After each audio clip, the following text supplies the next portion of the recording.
Okay, so today would be treating series and sequence in mathematics. So we can say series is the sum of elements of a sequence. So a sequence is basically defined as the arrangement of numbers in a particular order. Series is simply the addition of various numbers or elements of a sequence. Sequence is the arrangement of numbers in a particular order. Just arrange the numbers in a specific order, followed by some rules. Okay, we'll look into that later, but then let me try to explain what series is. The addition of a sequence of numbers. That's what it means by series. So just like we have here, if we have a sequence of first 5 positive integers, as in 1, 2, 3, 4, and 5, just add them up, as in 1 plus 2 plus 3 plus 4 plus 5. That is a series. So if I have something like 1 plus 2 plus 3 plus 4 plus 5, I can call that a series. While sequence is the list of objects which have been ordered in a sequential fashion, you can just simply write 1, 2, 3, 4, 5.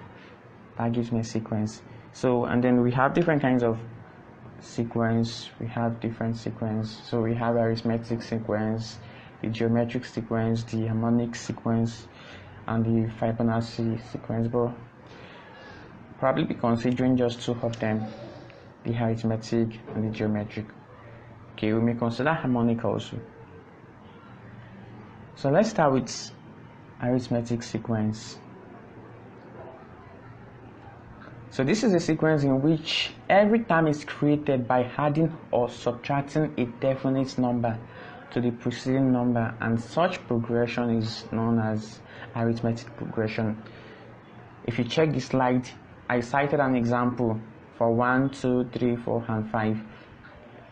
We can call this kind of example an arithmetic sequence because while getting the number that followed after, okay, my initial value was 1, and then I had 2, and then I had 3. So how was I able to have 2 and then 3? What happened was I was able to keep adding 1 to my preceding number. My preceding number was 1 initially, then I added 1 to 1. That gave me 2, and then I also added 1 to 2. 2 became my preceding number. It gave me 3, and so on. So that is what arithmetic sequence is all about. So let's say we have 2, 5, 8, and 11. Here we have 3 as our first term. Oh, my bad. We have 2 as our first term. So all we did was to keep adding 1 to the term that comes before. So this should be 2 as our first term, not 3. So as I did it here, I added 3 to get 5, and then I added 3 again to 5. 5 became my preceding number. That gave me 8, and then I added 3 to 8. It gave me 11. I added 3 to 11. It gave me 14. And then I can keep on adding 3 to whatever I want to get to. I can say 14 plus 3 again to give me 17. 17 plus another 3 to give me 20, so and so on. So I won't be going into that for now. So here the difference between each term, which is 3, is known as a common difference. If you notice, the order difference was just 3. I just kept on adding 3 to it. So what we basically mean by arithmetic sequence is that when you add or subtract to a definite number, when you subtract or add a definite number to a preceding number, then we have an arithmetic sequence. It can also be subtraction. Let's say I have 8 and then I have 6. Now 8 and 6, the difference is just 2, which means I must have subtracted 2. So I can keep on subtracting to have 6 minus 2, I would have 4, then 4 minus 2 to have 2 again. So my sequence becomes 8, 6, 4, 2, 0, minus 2, and so on. That is also an arithmetic sequence as far as it follows the pattern of addition or subtraction. So let's just okay, so note the nth term of an arithmetic progression is denoted here by the term this, T subscript n, and it's given by this a plus, open your bracket, n minus 1 close your brackets, multiplied by d. So this is applicable for all arithmetic progressions. So if you are just going to solve any arithmetic progression, you can easily use the formula to find whatever you're looking for. And where our hen is our hence term, our first term is a, and then our common difference is d. Note that the d is the term, the first term, or the term that comes after minus the term that comes before. So if I have 2 as my first term, and then I also have 1 as my second term, so I would have my common difference as the first term minus the second term rather minus my first term, that is the term that comes after minus the term that comes before. That will be 1 minus 2, so that would be minus 1, so I'll keep on adding minus 1 to my terms. Okay, so let's try the example. We have 4, 7, 10, 13, 16, 19, 22. It's an arithmetic sequence. Find is an arithmetic sequence. Find the common difference, the hence term, and the 21st term of the sequence. So here I gave us the formula for common difference, that is the next term minus the preceding term. So from d equals this minus this, we can easily use any of them. So I can say 7 is my next term, and then the term that precedes, I can use my second term minus my first term. So 7 represents my second term, and then my first term is 4. So I can easily say 7 minus 4. That will give me 3. I could just use my third term minus my second term. That would be 10 minus 7. It is also 3. Likewise, so yeah, I'll just be using 7 minus 4. That is my second term minus the first term. So my difference, common difference is 3. So I move on to my hence term. To get the hence term, I just have to chip in my first term and my common difference, and then leave your answer in terms of hen. So my hence term now becomes 4 plus these. So if I open my brackets, I should have 4 plus 3 hen minus 3 hen, and 4 minus 3 is 1. So my hence term becomes 1 plus 3 hen.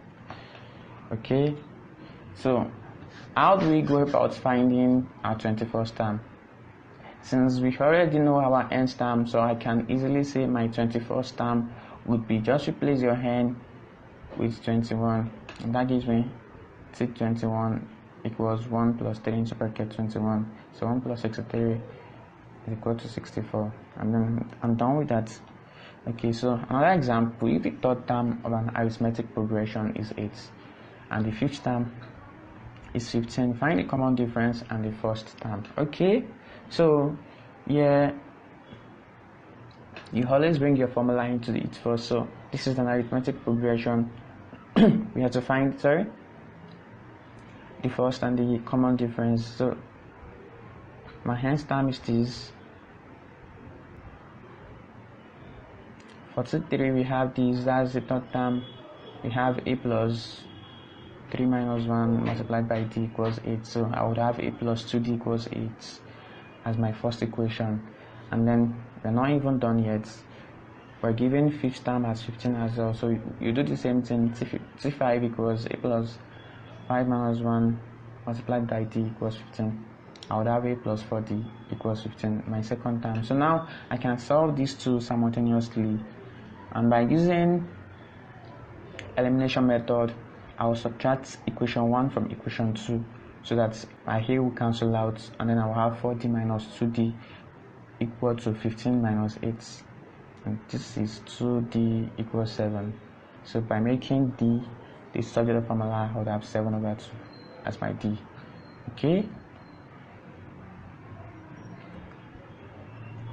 Okay, so but a equals 8 minus 2d, as in a plus 2d equals 8,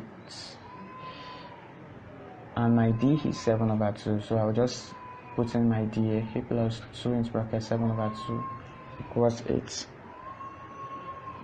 Okay, so a a equals 8 minus 7, that equals 1. Don't mind the error here. Okay, so and then we'll move on to sum of an arithmetic sequence. So to calculate the sum of an arithmetic sequence, we use this, that is n over 2, open your bracket, 2a plus n minus 1, then close your bracket, d, then close the final bracket.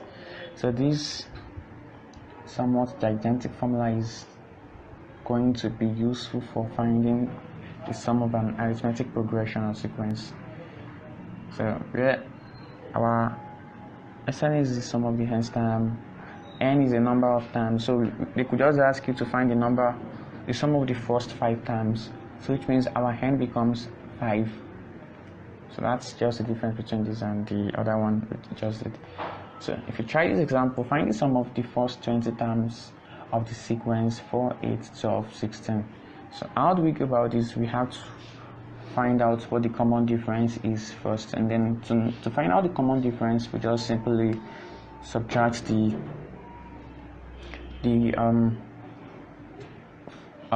first term from the second term, or the second term from the third term, or the first term from the fifth term, anyhow we want it. So d equals 12 minus 8, as I did, which is 4. I used my third term minus second term. So, and then you chip in your formula. N is 20, so s subscript 20 equals 20 over 2, open your bracket, 2 multiplied by 4 as an a, plus, open your bracket again, 20 minus 1, close your brackets, multiplied by 4. So s20 becomes 10. 20 divided by 2 is 10, then 2 times 4, we have 8, plus 19 times 4. 19 times 4 should give me 76. So s20 becomes 10 equals 8 plus 76. So by adding 8 and 76, we should have 84. So s20 equals 10 multiplied by 84.